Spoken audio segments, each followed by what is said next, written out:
ओम शांति। 1 जून 2020 बाबा के महावाक्य। मीठे बच्चे, जब तक जीना है तब तक पढ़ना और पढ़ाना है। खुशी और पद का आधार है पढ़ाई। प्रश्न: सर्विस की सफलता के लिए मुख्य गुण कौन सा चाहिए? उत्तर: सहनशीलता का। हर बात में सहनशील बनकर आपस में संगठन बनाकर सर्विस करो। भाषण आदि के प्रोग्राम लेकर आओ। मनुष्यों को नींद से जगाने के लिए अनेक प्रबंध निकलेंगे। जो तकदीरवान बनने वाले हैं वह पढ़ाई भी रुचि से पढ़ेंगे। गीत: हमें उन राहों पर चलना है। ओम शांति। क्या विचार करके यहाँ मधुबन में तुम बच्चे आते हो? क्या पढ़ाई पढ़ने आते हो? किसके पास? बाप दादा के पास। ये है नई बात। कब ऐसा भी सुना कि बाप दादा के पास पढ़ने जाते हैं? सो भी बाप दादा दोनों इकट्ठे हैं। वंडर है ना? तुम वंडरफुल बाप की संतान हो। तुम बच्चे भी न रचता न रचना के आदि मध्य अंत को जानते थे। अभी उस रचता और रचना को तुमने नंबरवार पुरुषार्थ अनुसार जाना है। जितना जाना है और जितना जिसको समझाते हो उतनी खुशी और भविष्य का पद होगा। मूल बात है, अभी हम रचता और रचना के आदि मध्य अंत को जानते हैं। सिर्फ हम ब्राह्मण ब्राह्मणियां ही जानते हैं। जब तक जीना है अपने को निश्चय करना है कि हम बीके हैं और शिव बाबा से वर्षा ले रहे हैं सारे विश्व का। पूरी रीति पढ़ते हैं व कम पढ़ते हैं, वह बात अलग है। फिर भी जानते तो है ना, हम उनके बच्चे हैं। फिर प्रश्न उठता है पढ़ने अथवा न पढ़ने का। उस अनुसार ही पद मिलेगा।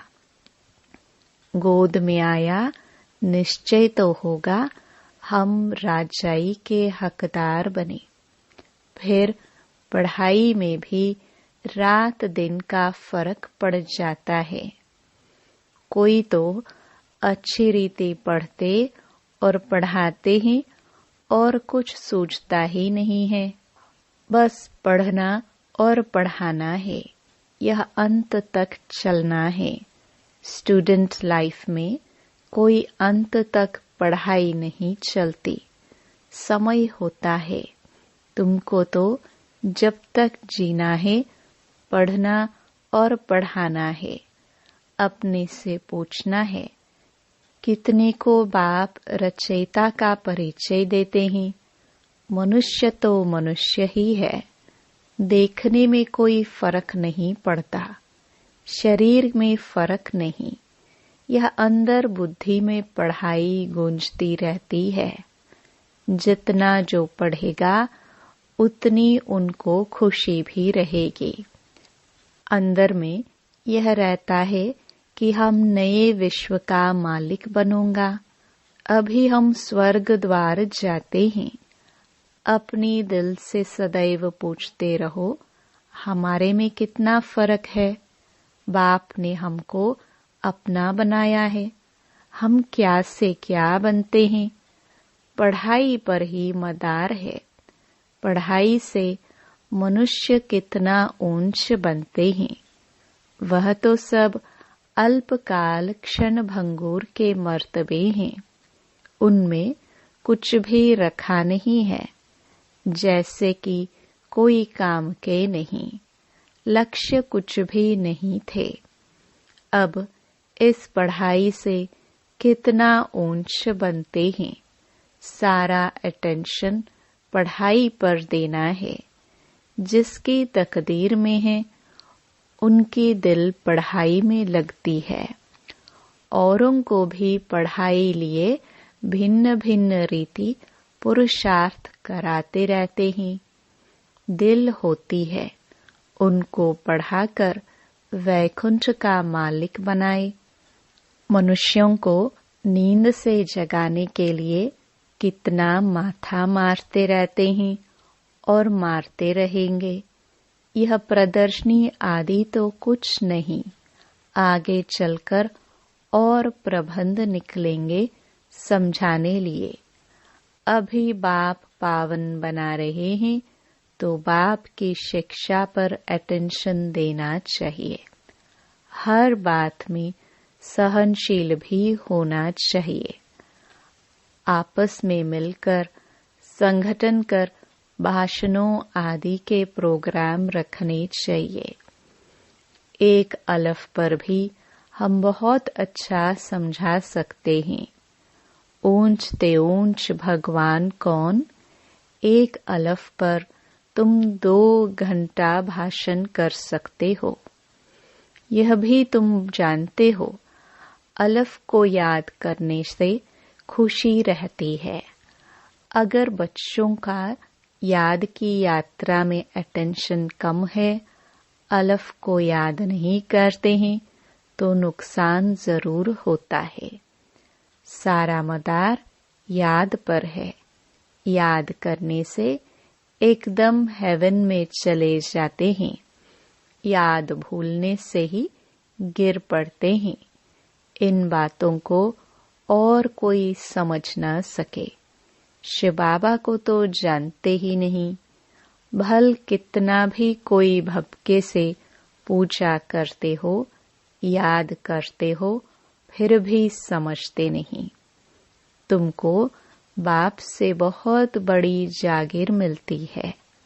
भक्ति मार्ग में कृष्ण का दीदार करने लिए कितना माथा मारते हैं। अच्छा दर्शन हुआ, फिर क्या फायदा, तो कुछ भी हुआ नहीं। दुनिया देखो किन बातों पर चल रही है।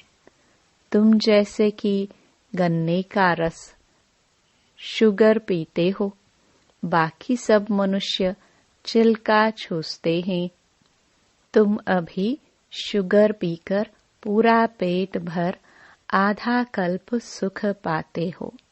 बाकी सब भक्ति मार्ग के छिलके चूसते नीचे उतरते आते हैं।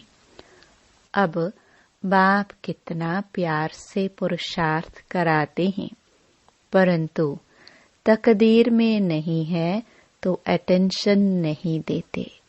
न खुद अटेंशन देते हैं, न औरों को देने देते हैं। न खुद अमृत पीते हैं, न पीने देते हैं। बहुतों की ऐसी एक्टिविटी चलती है। अगर पूरी रीति पढ़ते नहीं, रहमदिल नहीं बनते, किसका कल्याण नहीं करते, तो वह क्या पद पाएंगे। पढ़ने और पढ़ाने वाले कितना ऊंच पद पाते हैं। पढ़ते नहीं हैं तो क्या पद होगा, वह भी आगे चल रिजल्ट का पता पड़ जाएगा। फिर समझेंगे बरोबर बाबा हमको कितना वार्निंग देते थे। यहाँ बैठे हो, बुद्धि में रहना चाहिए हम बेहद के बाप के पास बैठे हैं। वह हमको ऊपर से आकर इस शरीर द्वारा पढ़ाते हैं, कल्प पहले मुहाफिक। अब हम फिर से बाप के सामने बैठे हैं। उनके साथ ही हमको चलना है, छोड़कर नहीं जाना है। बाप हमको साथ ले जाएंगे। यह पुरानी दुनिया विनाश हो जाएगी। यह बातें और कोई नहीं जानते। आगे चलकर जानेंगे। बरोबर पुरानी दुनिया खत्म होनी है। मिल तो कुछ भी नहीं सकेगा, यह बातें और कोई नहीं जानते। टू लेट हो जाएंगे। हिसाब किताब चुकता कर सबको वापस जाना है। यह भी जो सेंसिबल बच्चे हैं वही जानते हैं। बच्चे वह जो सर्विस पर उपस्थित हैं, माँ बाप को फॉलो करते हैं। जैसे बाप रूहानी सेवा करते हैं वैसे तुमको करनी है। कई बच्चे हैं जिनको यह धुन लगी रहती है, जिनकी बाबा महिमा करते हैं, उन जैसा बनना है। टीचर मिलती तो सबको है, यहाँ तो सब आते हैं। यहाँ तो बड़ा टीचर बैठा है। बाप को याद ही नहीं करते तो सुधरेंगे कैसे? नॉलेज तो बहुत सहज है। 84 जन्मों का चक्कर है, कितना सहज। परंतु कितना माथा मारना पड़ता है। बाप कितनी सहज बात समझाते हैं। बाप को और 84 के चक्र को याद करो तो बेड़ा पार हो जाएगा। यह मैसेज सबको देना है। अपनी दिल से पूछो, कहाँ तक मैसेंजर बना हूँ? जितना बहुतों को जगाएंगे उतना इनाम मिलेगा। अगर जागता नहीं हूँ तो जरूर कहाँ सोया हुआ हूँ, फिर मुझे इतना ऊंच पद तो मिलेगा नहीं। बाबा रोज रोज कहते हैं, शाम को अपना सारे दिन का पोता मेल निकालो। सर्विस पर भी रहना है। मूल बात है बाप का परिचय देना। बाप ने ही भारत को स्वर्ग बनाया था। अभी नरक है, फिर स्वर्ग होगा। चक्कर तो फिरना है। तमो प्रधान से सतो प्रधान बनना है। बाप को याद करो तो विकार निकल जाएंगे। सतयुग में बहुत थोड़े होते हैं, फिर रावण राज्य में कितनी वृद्धि होती है। सतयुग में 9 लाख, फिर धीरे धीरे वृद्धि को पाएंगे। जो पहले पावन थे वही फिर पतित बनते हैं। सतयुग में देवताओं का पवित्र प्रवृत्ति मार्ग था, वही फिर अपवित्र प्रवृत्ति वाले बन पड़े हैं। ड्रामानुसार यह चक्कर फिरना ही है।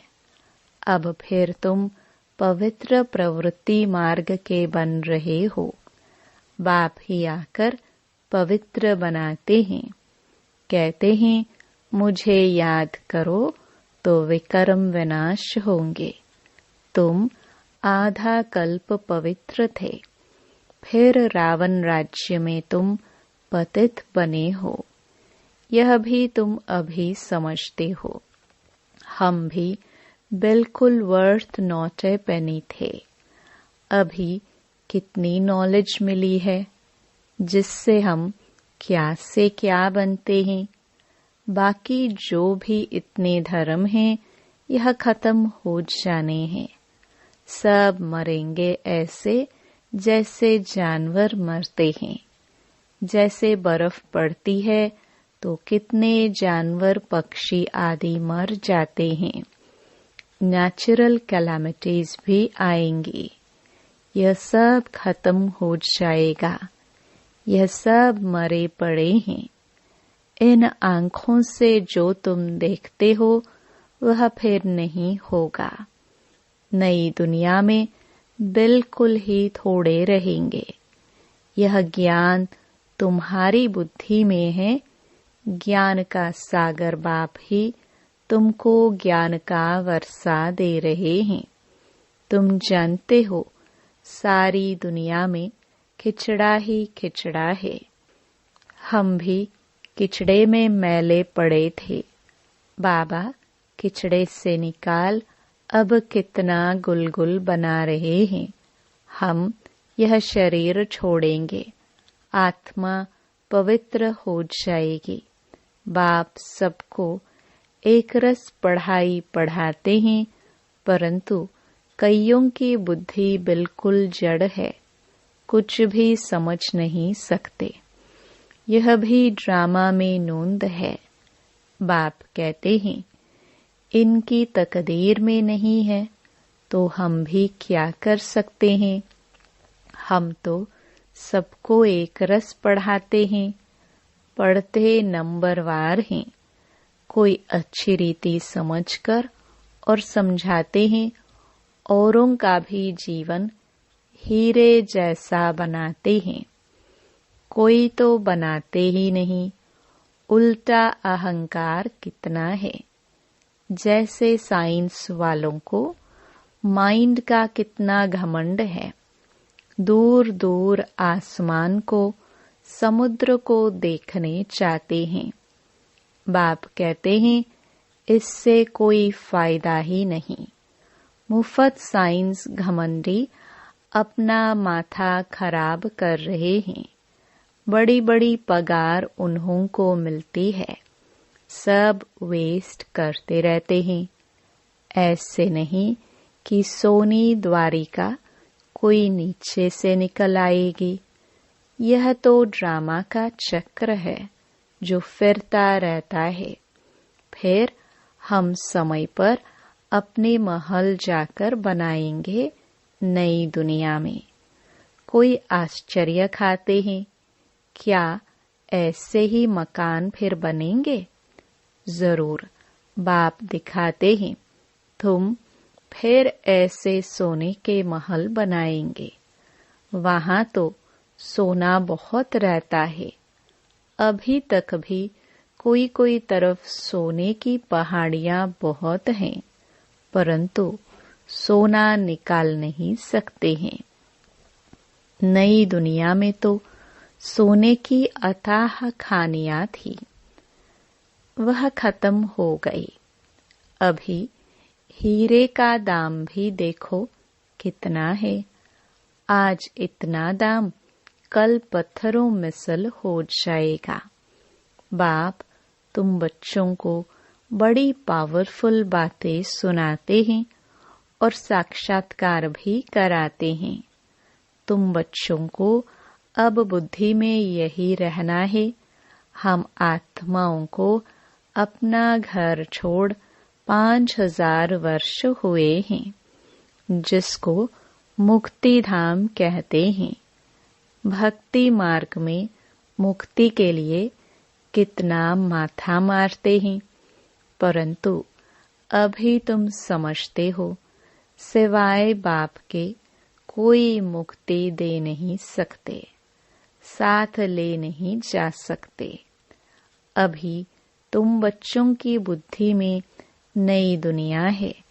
जानते हो यह चक्र फिरना है। तुमको और कोई बातों में जाना नहीं है, सिर्फ बाप को याद करना है। सबको यही कहते रहो, बाप को याद करो तो विकर्म विनाश होंगे। बाप ने तुमको स्वर्ग का मालिक बनाया था ना। तुम मेरी शिव जयंती भी मनाते हो। कितना वर्ष हुआ? 5000 वर्ष की बात है। तुम स्वर्गवासी बने थे, फिर 84 का चक्कर लगाया है। यह भी ड्रामा बना हुआ है। तुमको यह सृष्टि चक्र आकर समझाता हूँ। अभी तुम बच्चों को स्मृति आई है बहुत अच्छी तरह से। हम सबसे ऊंच पाठधारी है। हमारा पाठ बाबा के साथ है। हम बाबा की श्रीमत पर बाबा की याद में रहकर औरों को भी आप समान बनाते हैं। जो कल्प पहले थे वही बनेंगे। साक्षी होकर देखते रहेंगे और पुरुषार्थ भी कराते रहेंगे। सदा उमंग में रहने के लिए रोज एकांत में बैठकर अपने साथ बातें करो। बाकी थोड़ा समय इस अशांति दुनिया में है, फिर तो अशांति का नाम नहीं रहेगा। कोई मुख से कह ना सके कि मन की शांति कैसे मिले। शांति के लिए तो जाते हैं, परंतु शांति का सागर तो एक बाप ही है, दूसरे कोई पास यह वस्तु है नहीं। वैसे तुम बच्चों की बुद्धि में गूंजना चाहिए, रचता और रचना को जानना, यह है ज्ञान। वह शांति के लिए, वह सुख के लिए। सुख होता है धन से, धन नहीं तो मनुष्य काम का नहीं। धन के लिए मनुष्य कितना पाप करते हैं। बाप ने अथाह धन दिया है, स्वर्ग सोने का, नरक पत्थरों का।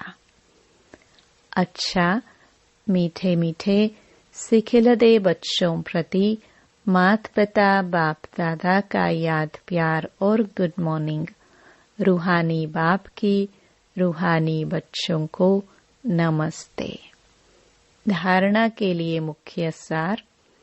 पहला, समय निकाल एकांत में अपने आप से बातें कर अपने को उमंग में लाना है। आप समान बनाने की सेवा के साथ साथ साक्षी होकर हर एक के पाठ को देखने का अभ्यास करना है। दूसरा, बाप को याद कर अपने आप को सुधारना है। अपनी दिल से पूछना है कि मैं मैसेंजर बना हूँ, कितनों को आप समान बनाता हूँ। वरदान, साइलेंस की शक्ति द्वारा विश्व में प्रत्यक्षता का नगाड़ा बजाने वाले शांत स्वरूप भव। गाया हुआ है साइंस के ऊपर साइलेंस की जीत, न कि वाणी की। जितना समय व संपूर्णता समीप आती जाएगी, उतना ऑटोमेटिक आवाज में अधिक आने से वैराग्य आता जाएगा। जैसे अभी चाहते हुए भी आदत आवाज में ले आती है, वैसे चाहते हुए भी आवाज से परे हो जाएंगे। प्रोग्राम बनाकर आवाज में आएंगे। जब यह चेंज दिखाई दे, तब समझो अब विजयी का नगाड़ा बजने वाला है। इसके लिए जितना समय मिले शांत स्वरूप स्थिति में रहने के अभ्यासी बनो। स्लोगन, जीरो बाप के साथ रहने वाले ही हीरो पाठधारी है। ओम शांति।